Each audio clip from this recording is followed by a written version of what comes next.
नाज़रीन खे आगाह कंदासीं बिन कासिम में जणावाला वाक़े ख़िलाफ़ अक़लियती काउंसलर गडाप टाउन ऐं पीपल्स पार्टी माइनॉरिटी विंग पारां मलीर प्रेस क्लब ॾों एहतजाज कयो वियो। अॻवाननि चयो त असीं सम्झूं था त जणावाला में पेश आयल वाक़े में शरपसंद माण्हुनि जो हथ आहे जेकी हिन मुल्क में अमन अमान नथा चाहिनि। असांखे पूरो यकीन आहे त को बि मसीही क़ुरान पाक जी बेहुरमती करण त परे जी ॻाल्हि आहे, अहिड़ो अमल करण जो सोचे बि नथो सघे। ख़बर वाक़ई ॾियूं पिया त अॻवाननि चयो असांजे मसीही तालीम सभिनी मज़हबनि ऐं उन्हनि जे मुक़दस किताबनि इबादत गाहनि ऐं इंसानियत सां एहतराम ऐं इज़त करणु सेखारियो आहे।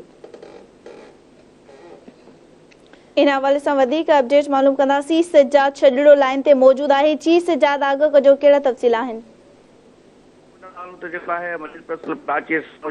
वाक़ियो जेको पेश आयो आहे जंहिंमें जेको आहे चर्चनि ऐं मसीह बिरादरी जा जेके घर आहिनि जा उन्हनि खे बाहि ॾिनी वई आहे ऐं बाहि ॾियण वाक़े जे ख़िलाफ़ जेको आहे मस्जिद जे जेको आहे जे आॾो जेको आहे मसीह बिरादरी जी औरतुनि ॿारनि बुज़ुर्गनि ऐं वॾे तइदाद में एहतजाजी मुज़ाहिरो कयो आहे जंहिंमें जेको आहे सभई माण्हुनि शिरकत कई आहे। उनमें पादरी ऐं जेके पास्टर आहिनि उन्हनि जेको आहे ख़िताब कंदे चयो आहे त मसीह बिरादरी जेको आहे उहा दीन जेको ॾसंदो थिए थो उहा अमन ऐं भाईचारे जो ऐं मोहबत जो दर्स ॾिए थो। असां जेको आहे क़ुरान पाक जे जहिड़े अज़ीम किताब ऐं पाक किताब खे साड़ण जहिड़ो मसीह बिरादरी जो को बि माण्हू पर जेको अमल करे थो उनजी मज़बत कयूं था ऐं उनखे जेको सख़्तु सज़ा जो जंहिंजो मुतालबो कयूं अहिड़ी तरह जेको आहे मसीह बिरादरी जी जेके चर्चनि इबादत गाहनि ऐं जेको आहे घरनि खे जेको आहे बाहियूं ॾेई ऐं नुक़सानु पहुचाए पियो वञे। इहो अमल जेको आहे मुसलसिल पंजाब हुकूमत जेको आहे उन जे ख़िलाफ़ का बि एक्शन कोन पई वठे ऐं पंजाब में जूं कार्रवाई छॾे वञे त सिंध में जेको आहे असां पाण खे महफ़ूज़ सम्झूं था ऐं उन्हनि जो चवणो हो त असांखे जेको आहे फौरी तौर ते तहफ़ुज़ फ़राहम कयो वञे ऐं जेको आहे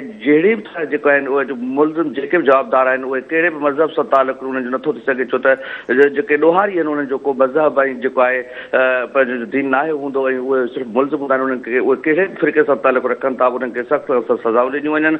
उन्हनि चयो त पाक जेके पाक किताब जा अगरि क़ुरान पाक जी बेहरमती केतिरो असां उनजी सख़्तु लफ़्ज़ मज़बत कंदे उन्हनि खे बि सज़ा जो मुतालबो कयूं था। अहिड़ी तरह असां जेको आहे मसीह बिरादरी जो जेको आहे घरनि खे बाहियूं ऐं चर्चनि ते जेके हमला थियनि था उन्हनि जी सख़्तु लफ़्ज़नि में मज़बत कयूं था ऐं जवाबदार।